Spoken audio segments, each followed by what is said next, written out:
This is a very helpful timeline I found on the all-knowing Wikipedia, actually, but actually does a really good job illustrating the major parties that have existed since the founding of our country, and in particular with regard to who was president. I apologize in advance that this is sideways. You have to kind of look left, tilt your head to maybe see some of this a little better, but what I want to do is use this to illustrate what the major parties were from the beginning. And right down here you can see here the list of the party choices. And these really were the major parties, although a couple of them, like the Bull Moose Party and the National Republican Party, never actually won.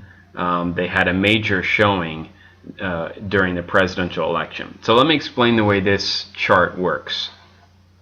Along the top here you can see the number of the presidents. In other words, if you go all the way left to right here, number 40 was Ronald Reagan, number 10 was Harrison, and so on. Of course, number 1 is Washington. So this is the number of the presidents up along the top. Over here you can see the percentage of people who were voting for the president. Now, it's not an exact apples to apples as we go through here, because in reality they only kept track of the popular vote for the latter part of folks running for president. It's not the popular vote that chooses who becomes president. It's the Electoral College. So if we go back to the beginning, you can see that during the Washington administration there were no two political parties. And so this is nonpartisan. The first two political parties formed during the Washington administration. His Secretary of the Treasury, Alexander Hamilton, created the Federalist Party, which is illustrated there. And his Secretary of State, Thomas Jefferson, created the Democratic Republican Party, which is sometimes known by other names like Jeffersonian Republicans or Jeffersonian Democrats. But it's important to understand that the name Democrat and Republican in this name here has no bearing on the modern day Democratic and Republican parties. So during Washington's administration there were no two political parties. After he served his second term in the election of 1796, there were two political parties, and you could see they had a pretty good showing.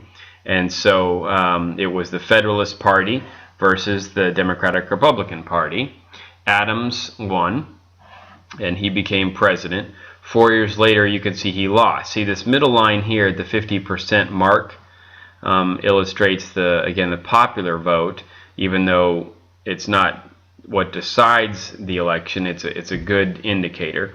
So Adams wins here, but you can see the green crosses over the 50% line, and so Jefferson wins here. Now you can see that this little box here and the key down here stands for election was won without a majority of the electoral vote or tied.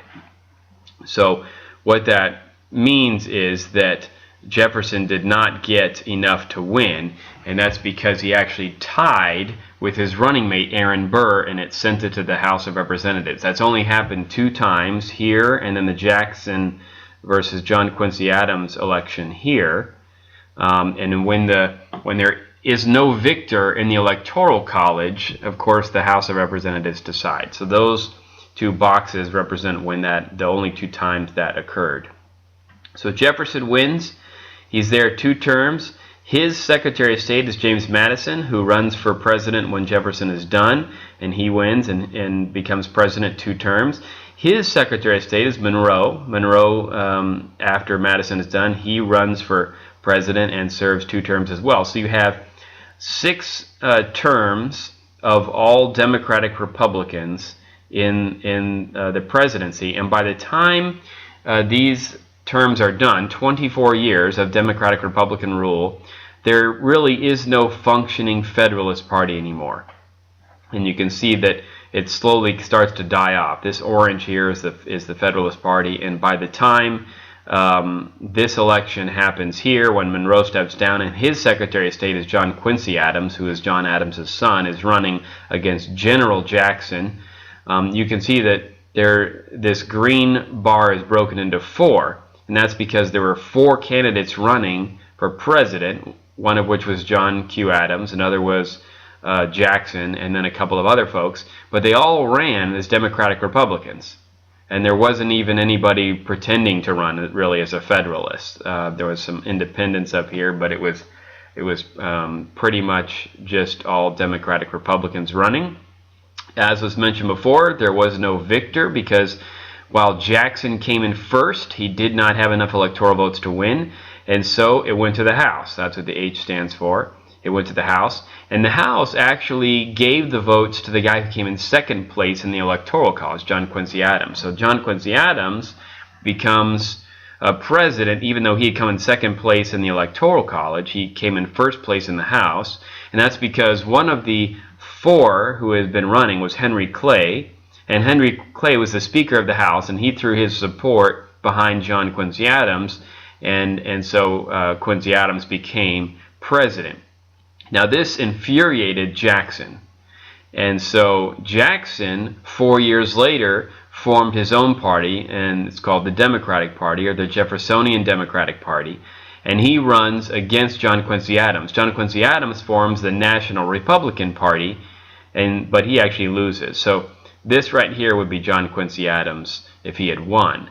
That party doesn't last very long. It lasts for another election cycle and then it goes away. So the National Republicans never actually served in the White House unless you include the fact that Quincy Adams himself had already been there as a different party, switched to the National Republican Party, or really helped to create it, and then lost as a National Republican. But Jackson wins, and then you can see that all the blue here is the Democratic Party. So the modern day Democratic Party does trace back to at least Jackson as their first president, as a starting point of their party. Some go back to Jefferson, and so they would actually say that the Democratic Republican Party of Jefferson is, transitioned into this Jacksonian Democratic Party, which then translates into the modern Democratic Party down here. Regardless of how you interpret that, they're really very different. The modern Democratic Party is different than Jackson's Democratic Party, and we're going to see a similar phenomenon with Republicans in Lincoln. But regardless, the first two political parties officially were the Democratic Republicans, started by Jefferson, and the Federalists, started by Alexander Hamilton, and they dominated this era here, the first several elections of our country. Then you have the Democratic Party come in with Jackson. The National Republican Party, you can call it a major party because you had people running for president that had a good showing, but they never actually served in the White House, and so I don't actually consider it a major party. Whereas here, the yellow represents the Whig Party. You can see that the Whig Party did serve in the White House, and for a while during this era here, it was Whigs versus Democrats, and some independents here in the middle. Eventually, the Whig Party folded into the Republican Party, and Lincoln is the first Republican president. And so from here on out, you can see again, just like with Democrats and Jackson, with Lincoln, it's all Republicans are represented by red here, Republican. But the modern day Republican Party is not really like Lincoln's Republican Party. It's more similar to Lincoln's Republican Party than the Democratic Party is similar to Jackson's Democratic Party. But really, those are just names. And what the party platforms are for each of those two, Democratic and Republican parties, has changed throughout history and has evolved. And in some cases, it's actually flip-flopped. And I'll explain what I mean with that in a moment. You can see that you have various, so what might be considered other or third parties out here, and right in here, a third party pops up called the Bull Moose Party, and you can see it has a huge showing, and the reason is because the Bull Moose Party was created by Teddy Roosevelt. See, Teddy ascended into the presidency when McKinley died, and Roosevelt became the youngest president. He was not the youngest elected president. That was actually JFK right here. But he was the youngest serving president, and he got there when McKinley died. He ran for president again, and then he stepped down, and Taft took over. But Roosevelt did not like how Taft was doing things, and so in this election, he ran against him. And of course, so did Woodrow Wilson. So you had an ex-president who created the Bull Moose Party. You had Taft, who was running for re-election here as a Republican, and then you had Woodrow Wilson. And because Roosevelt peeled off a lot of Republicans, because he used to be one back here, Woodrow Wilson actually won. So if you add the Bull Moose and Republican parties together, it actually crosses the 50% threshold. So likely that Taft would have won re-election had it not been for Roosevelt messing things up for him. And then once Roosevelt and Taft both lost, the Bull Moose Party went away, and Woodrow Wilson served a couple of terms as president. So again, back and forth between Republicans and Democrats ever since. And the underline here, you can see under some of them, underline means they had served as vice president. Here it says ascended from vice president. So they had been vice president. The S stands for a special situation where it was decided by the Supreme Court, and that's a recent case with George W. Bush, where there was some issues with how ballots were counted in Florida, and lawsuits entailed, and then at the end of the day, the Supreme Court kind of stopped everything, and they actually continued counting even after the Supreme Court decided the election results would be certified in Bush's favor for the state of Florida, which then gave the entire election to Bush because Florida was the deciding state. They did keep counting, and at the end of the day, the official results are that Bush won Florida by just a few hundred votes, and that ultimately is what decided the election. So this is a pretty helpful chart for illustrating the major parties who were in control. If you look along the bottom here, pretty much comes down to the first two are the Democratic, Republican, Federalist parties. The Democratic Party came along with Jackson, and the Whig Party actually before the Republican Party. The Whig Party and the Democratic Party were the two parties for a while. Then the Republican Party came along with Lincoln.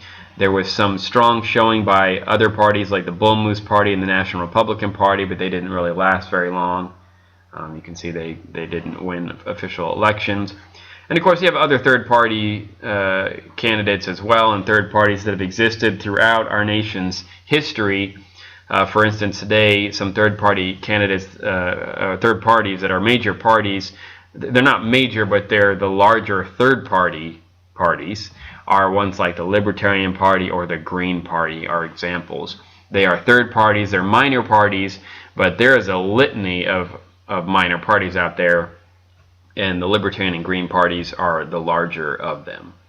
So this illustrates the parties from our founding of our country. The major parties that you want to be familiar with is listed right along here. I mentioned earlier that the Democrats and Republicans don't really have the same platform today that their initiators did. An example is that really the Democratic Party was the party of state sovereignty. They were largely the party in the South during the Civil War. But today they would be considered less about state sovereignty than the Republicans are. And the Republicans under Lincoln were for national unity and less about state sovereignty. But today, the conservative wing in particular of the Republican Party is all about state sovereignty among other issues.